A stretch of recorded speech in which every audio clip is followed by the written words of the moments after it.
They don't sack Nigerian grandma for UK over missing bracelets. Now, she dey fight for justice. My people, make una come hear the thing wey dey happen for Obodo Oyibo, especially for London, how this matter na it take happen. One Nigerian grandma wey dey work for UK for over 13 good years.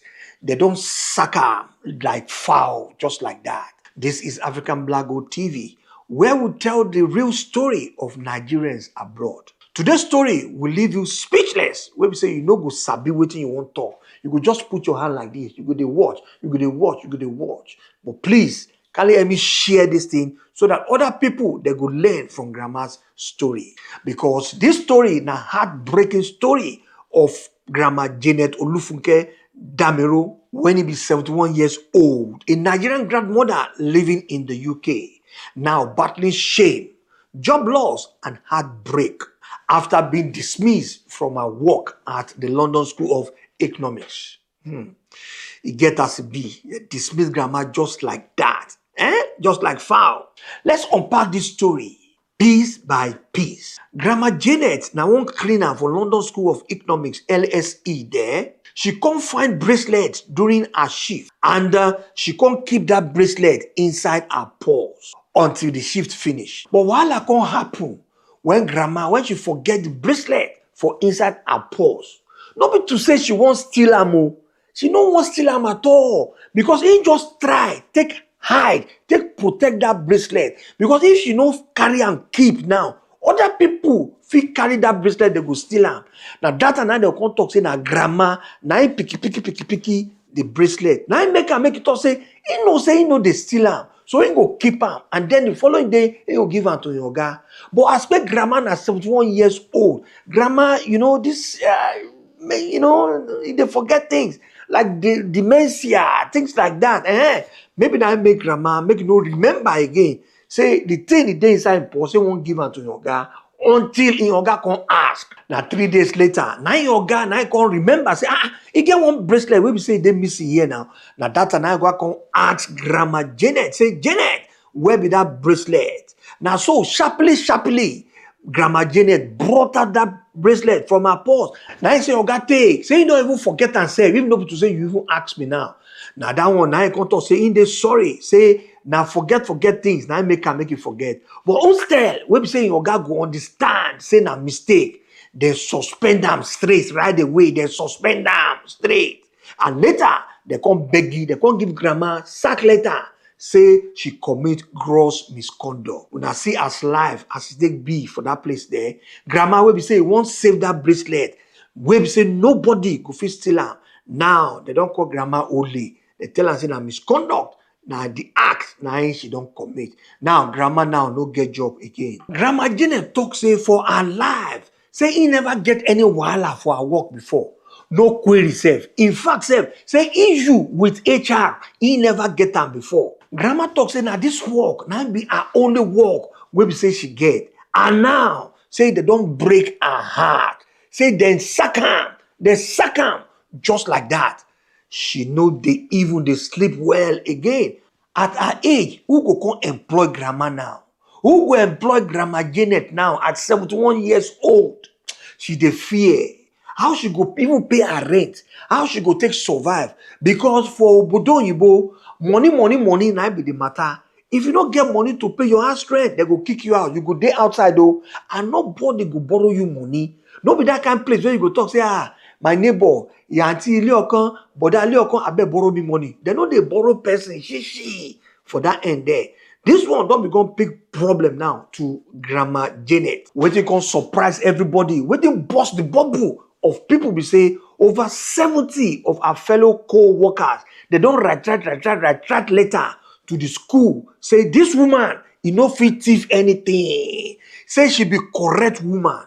Wey be say she dey work well. Her hand they clean like this. They clean like this. Even students wey be say they dey for LSC there, all of them too, they don't sign petition. Say make they bring her back. Union wey be say that even they support workers, UVW there. Then they ask, then they fight for her too. They say it no make sense at all. Say the kind treatment wey be say they treat mama, say na like criminal, now they take 3 times. And because of waiting, just ordinary shekele mistake, wey mama, when you no bring that bracelet, come out sharp, sharp, sharp, sharp that time. Now, make we analyze the matter and make you put your own for the comment section there. Make we reason them together. If person really want thief bracelet, she no go carry am come back 3 days later, and when they ask am, she go talk say, I no sabi am, I no see am.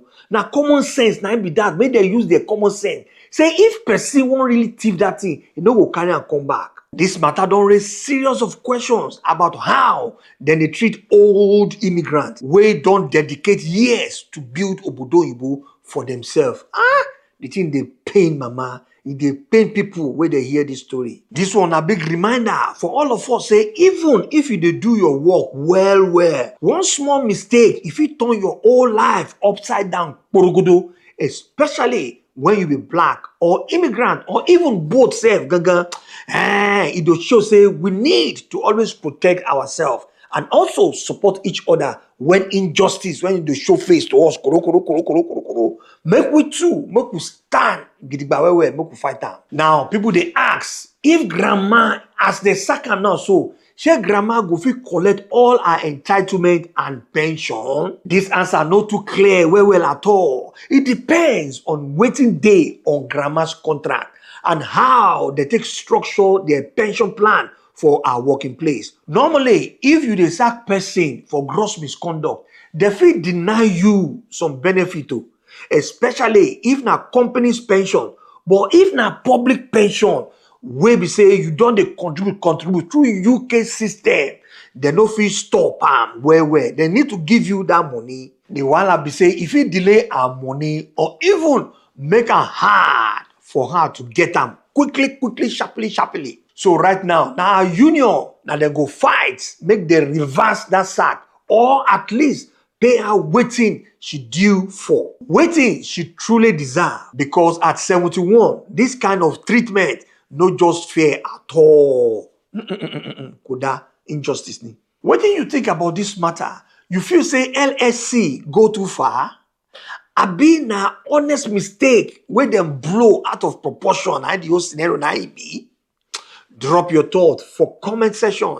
And if you believe in injustice, help share this video.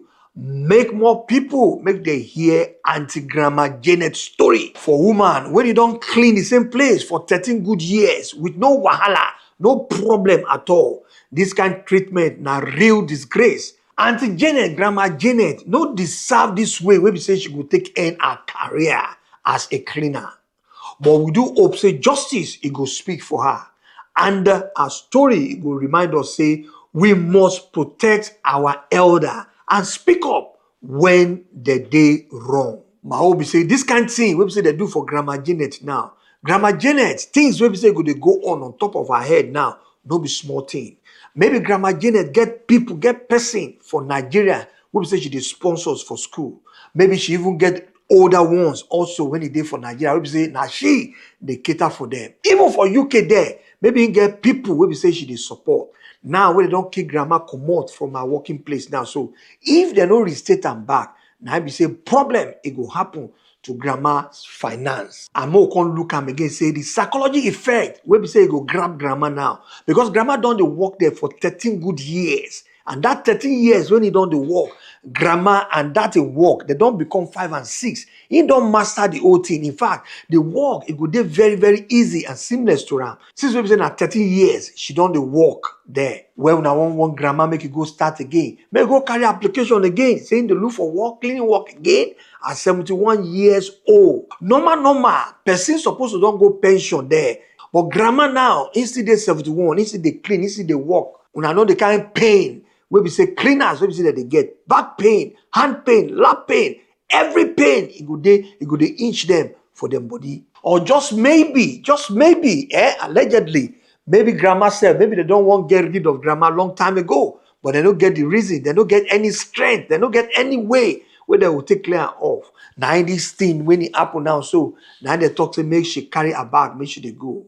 If it be says, even for that institution there, some people they might have even done something worse than waiting grandma, waiting him to say he forget to just give them that bracelet back the following day until in Oga when they come ask and say where the bracelet they. I mean, you get some kind of warning letter where they don't give grandma before because they asked one of the talk person for that school. He talk say as the matter is still there on now, he know if he totally, he know if he put mouth into the matter. So let's wait when the school can get themselves, when they go come out, come talk, say, see, maybe grandma don't do that kind of thing, that they pardon and they pardon and they pardon now. Now that one I will not still know because it know they for inside the news yet. I know say some people they go even argue, say, why grandma? Why you no go give the bracelet back to your guy that same day? Why you keep am for 3 days? Say maybe grandma get intention, maybe in one picky that bracelet. People go argue that kind of thing. I'm sure some of you now will be saying now they watch this video now they get that kind of thought, that kind of feelings. Say why the bracelet it go sleep for grandma's place for 3 days. At what age should you tell your loved one to stop working?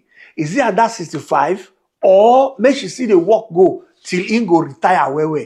At 71, at 78, grandma see the work.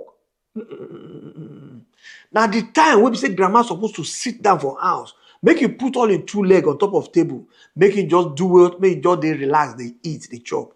But some grandma they no go agree. Some grandma too they be work alcoholic. They walk. They don't want relax. If even we say the pressure of the people where grandma they support for Nigeria, now make grandma make you see the walk till 71. Sometimes some people go tell you say, when una dey young well, make una work, so that una go use una old age, take relax. Wetin dey happen? Na African Black Gold TV, na they bring una this story. Make you abeg subscribe, like, and follow for more real story. Now, when we say you don't learn 1 or 2 things on top of this platform now, I beg, let me turn on that your notification bell so that you go hear bang anytime when I come online. At the same time, please don't forget to subscribe to this channel because I promise my wife say any video when we say I drop like this, at least one person will subscribe. Otherwise, she go kick me out of the house, which I'm sure you wouldn't want that to happen. And you are my subscriber today. Till I see you in the next video, please subscribe.